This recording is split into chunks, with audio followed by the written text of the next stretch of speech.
இந்த மாதிரி ஒரு குழம்பு வச்சா உங்களுக்கு கறி எதுவுமே தேவையில்லை. ஒரு அப்பளம் வச்சு சாப்பிட்றலாம் நீங்கள்.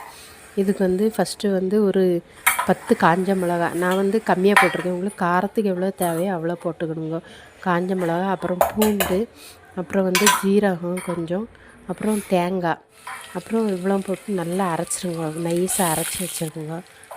வச்சுட்டு இதுக்கு அரைச்சி வச்சுட்டு அப்புறமா ஒரு வானிலையில் கொஞ்சம் எண்ணெய் விட்டு அது கூட கொஞ்சம் வெந்தயம், அதாவது எங்கள் வீட்டில் எங்கள் வீட்டுக்காரர் கொஞ்சம் உடம்பு சரியில்லைன்னா கடுகு தாளிக்கலை.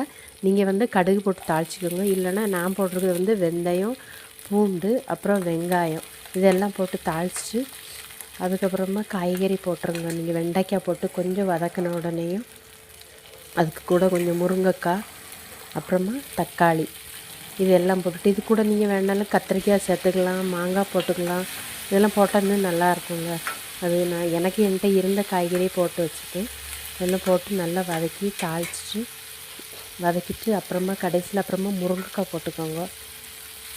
முருங்கைக்காயும் போட்டு நல்லா வேக விடணும் கொஞ்சம்.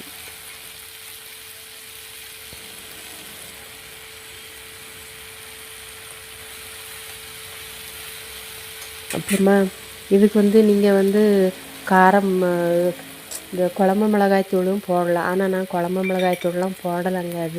எனக்கு அது பிடிக்கல ஜாஸ்தி. அதனால நான் வெறும் தனியா பொடி மட்டும் போட்டிருக்கேன். அது கூட தனியா பொடியும் மஞ்சள் பொடியும் மட்டும் போட்டு மிக்ஸ் பண்ணி வச்சுருக்கேன்.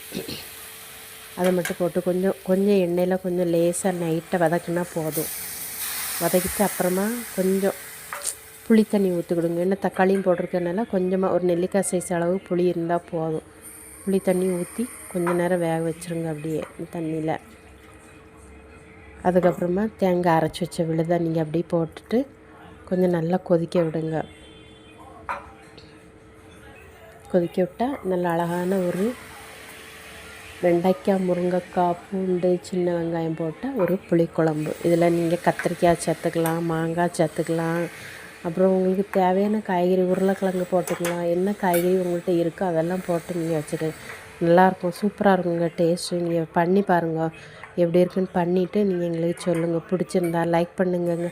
நீங்கள் பிடிச்சிருந்தா நல்லா இருந்ததுன்னா கமெண்ட் பண்ணுங்கள். நல்லா இல்லைனாலும் ஏதாவது சொல்லணுன்னு உங்களுக்கு ஏதாவது தப்பு நான் பண்ணுறலன்னு சொல்லி இருந்தால் நீங்கள் கமெண்டில் சொல்லுங்கங்க. தேங்க்யூங்க.